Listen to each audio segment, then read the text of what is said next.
And now I'm talking to Rosaleen Heavin, an artist based in Athlone, isn't it? No, Mullingar. Oh, no, sorry, I'm based in Athlone. Sorry. Okay, could you tell us a bit about yourself and your background with art, please, before we talk about the photo exhibition? I was a mental health nurse. I ran a daycare centre, was clinical nurse manager in a daycare centre down with mental health services in Athlone up until about 3 years ago. But previous to that, I'd started doing a degree in fine art part-time down in GMIT in Galway, and I finished off the honours degree then when I retired, and then I did a master's down in Limerick School of Art and Design, which I finished last year. So you must have always been into art, were you? Yes, I think when I finished school it was a choice between art or nursing, and I chose nursing. But I retained an interest in art. And what kind, do you do any art yourself? Like, I know you're the coordinator of the photo exhibition here today, Photovoices. Do you do your own, you know what I mean, stuff like drawings or anything like? I do some painting. My painting would be, I suppose, more of for my own head, you know, but I also do some photography. My previous work was based in St. Loman's Hospital that was closing down, and through that I examined traces that were left behind of people who had lived there, because people lived their whole lives there. From some people went in at a very young age and were there until they died, until they were in their 90s, you know. So it's. What's the story about St. Loman's Hospital now? Is it still open, like, or what? No, it's closed down now. Yes. The old buildings are completely closed. One part of it, which is now an admissions unit, that has been upgraded and redone, and a new part built onto it. But that's the only part of the mental health services that kind of still operate out of there. That's inpatient, is it? Yeah. Right. Yeah. I grew up in Mullingar for 4 years when I was a kid. I lived just literally around the corner of St. John's Terrace, you know. Just around the corner there. But my grandfather, he died 10 years before I was born now, so I didn't know me. Well, he was the head male nurse in St. Loman's. Oh gosh. His name is Joe Garrity. I don't know if you ever heard of him. No, I can't say I did. No. I think he retired in 71 and he died in 72, so he was about 10 years before me, so I didn't know him. Okay, no, I went into St. Loman's in 76. It was when I started as a student there, and I finished my training in 79. But and I moved out to the community then as the services started to move out to the community in the early 80s. I moved out with them, and that's how I ended up in Athlone. I worked initially in the community services in Mullingar, and then in 87 I think I moved down to Athlone. So you're originally from Mullingar, are you? No, I'm originally from near Athlone, a place called Mount Temple. Small little village. It's interesting. I was saying my grandfather worked at head male nurse there. His daughter, my mum, she spent over 20 years, she's retired now, working in St. James's Hospital as a receptionist. St. James's Psychiatric Hospital. Okay. The psychiatric hospital, so that tradition's in my family. But can you tell us about the photo exhibition today? Like, was it your idea to come up with it? Because it's a great idea. Well, the Photovoices is an actual movement in England, which I tapped into. But I kind of, from looking at my previous work, looking at the traces of lives lived in St. Loman's, I became interested to know what is, even though I had worked in the community services and I worked with the mental health services for many years in the community, I still wasn't sure, have we really changed as a society? Have the community really changed? Have we become more accepting? And how does it feel to have a mental health issue in the Midlands in 2017? Last year I ran a series of workshops, kind of informal workshops around my work in Bar Arts Week, and it was interesting what was coming out, so I kind of wanted to explore that further. So then I got in contact with the Occupational Therapy Department here with the Mental Health Services in Mullingar, and we sort of devised this programme from that. We ran it over 6 weeks. Yeah, could you tell me a bit about informal workshops, like? What I did for Borough, what I did was I exhibited some of... This is Borough and Offaly, yeah? Borough County Offaly, yes. It's Borough Vintage Week, and it's an arts festival as well. And what I did there was I exhibited a snapshot of the photographs that I had taken in the hospital, and I ran 3 afternoons then where it was kind of tea and chat, where people would come in and the photographs acted as kind of cultural probes. So it's your photographs? My photographs, yes. So they initiated a conversation around what mental health was like in the past and where it is now.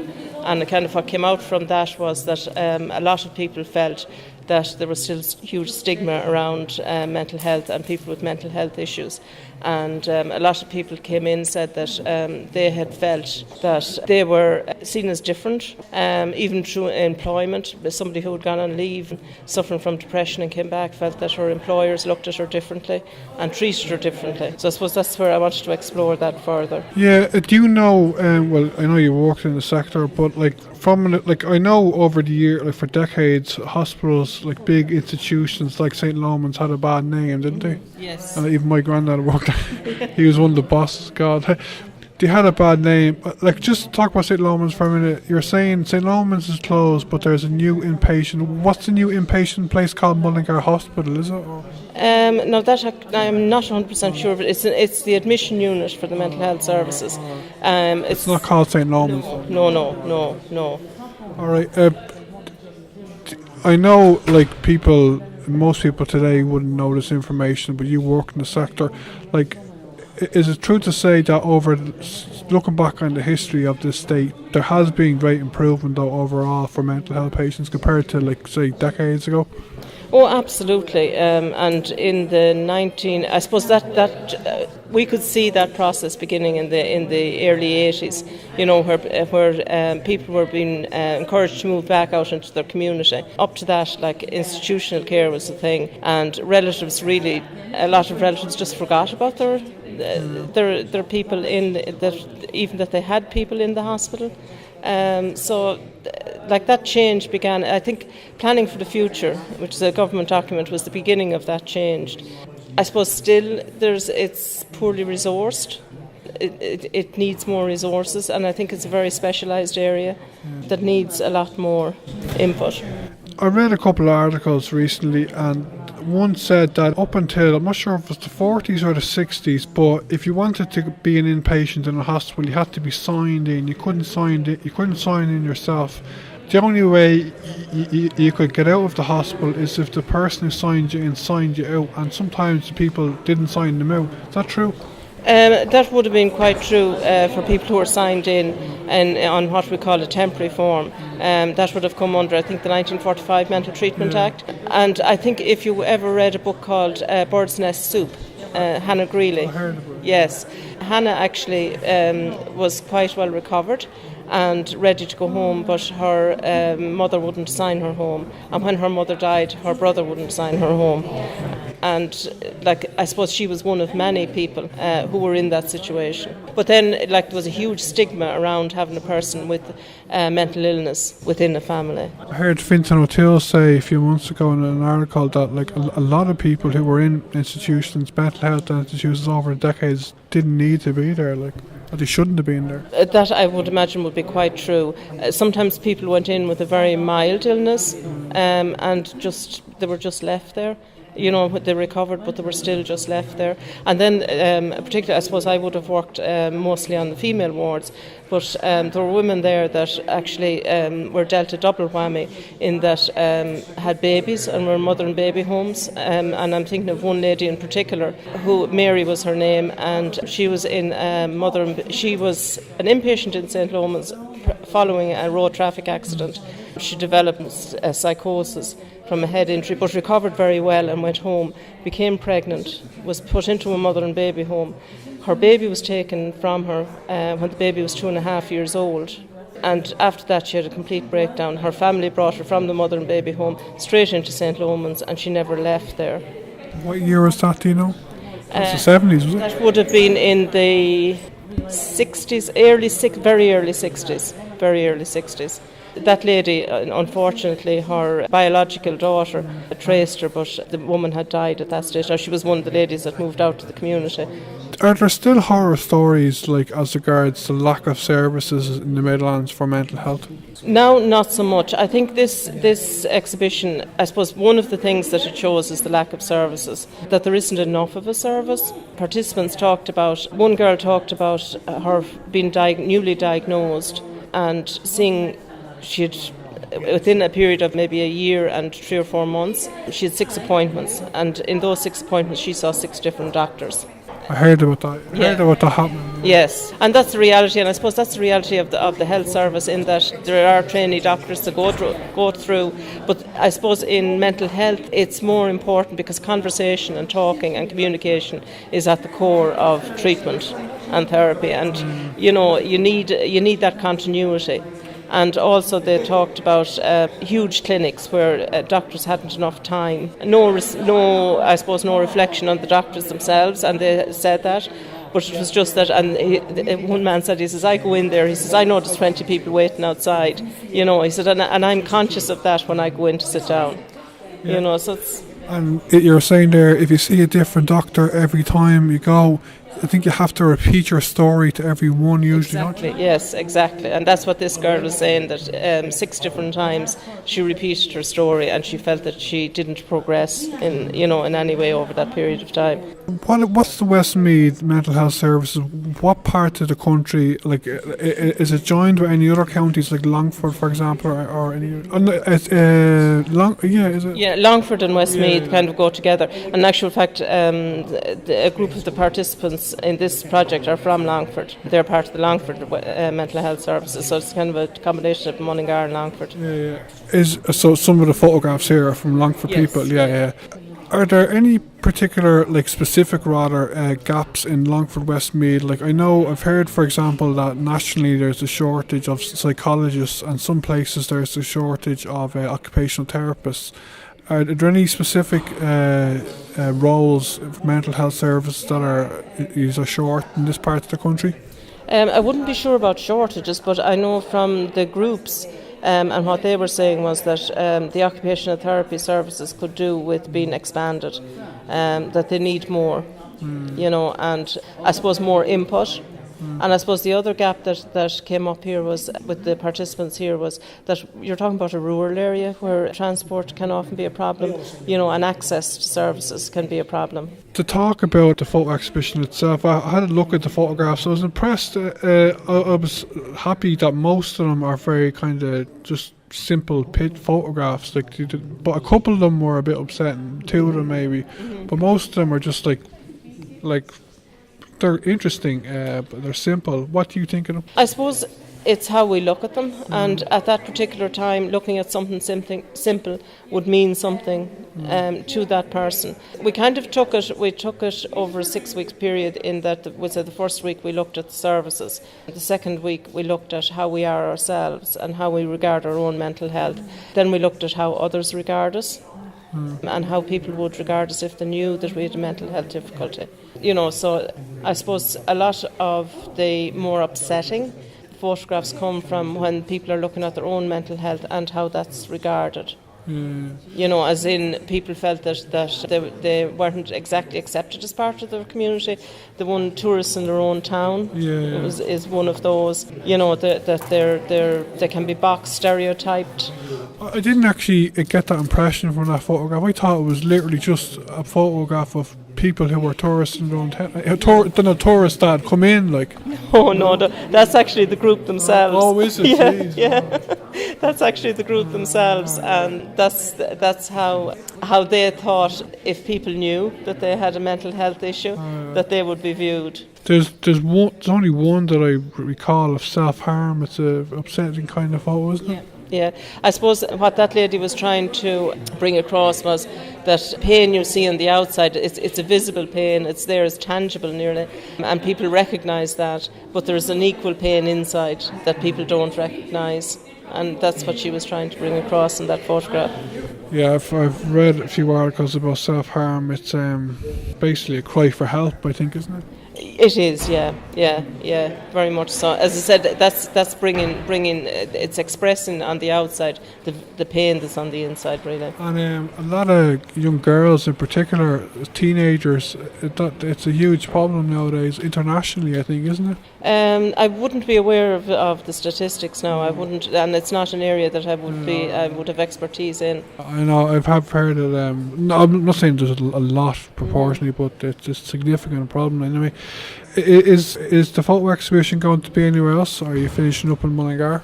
Well, we're hoping that we'll bring it down to Longford and that we'll bring it down to Moat and Athlone. So I suppose that's the initial plan anyway. After that, I don't know. But it would be great for it to go to other places, because I think there's some powerful messages in it. Do you have any other big plans as regards art in general or mental health over the next future? Well, in actual fact, tomorrow it's another group that I worked with. We have a small devised drama piece going on in the Army Barracks here in Mullingar, and that was devised again by a group of service users. Is the Army Barracks still open? No, it's closed, but there's a lot of community events go on there, and it's used by some local community groups as well. So there is a part of it still in use. That's a good idea. I remember a few years ago, the Labour TD, he's gone now from this area. Willie Penrose resigned from the Labour Party because of that. Yes, that's correct, yeah. So it's not coming back open. You're saying, on an art programme tomorrow. Are you going to be working as regards art and mental health for the foreseeable future, or is just this kind of coming to an end of the road for this, or? No, well, I would hope to continue on to do more projects in the future. What those projects will be, I haven't thought about it, because both of those projects, both the drama and the Photovoices, have kept me very much occupied over the summer. So I suppose now I'll just have to take a breather and think about it and see, where we go from here. But I think it would be a pity not to develop on this, because it got huge reaction, and it seems to resonate with people. It seems to say a lot to people. So I think it would be a good idea to develop on this. I found out about it on, I think it was Twitter or Facebook, from Mental Health Ireland organisation. I followed them on Twitter. I saw a post about it. Have you got much coverage in the local media or national media about it? We did from the local papers, yes. Yeah, from national media, no. But then I suppose that's probably down to myself as well. I'm not the best at promoting myself, or promoting my work, So. All right. The people who took these photographs, I presume they're a mix of inpatient and outpatients, are they? No, they would be all outpatients. Yeah. And have you been talking to them since it started about the feedback? They all came here for the opening. Everybody that participated, I think, nearly came. And the feedback has been huge, really. I suppose it had a therapeutic benefit that I didn't really expect. I went into it I said, well, arts and health, yes, there is, there's huge benefits to be had from involvement in the arts. For everybody, for myself, for everybody, everybody derives a lot of pleasure and a lot of, but it actually had a huge therapeutic benefit for a lot of people. Yeah, I know that there is huge space for development apparently in occupational therapy. As you're saying at the start of the interview, needs to be expanded in Westmeath, Longford. My first cousin, she started last year teaching dance in a Tala hospital to inpatients. It's for therapeutic reasons. So there is great space for development, isn't there?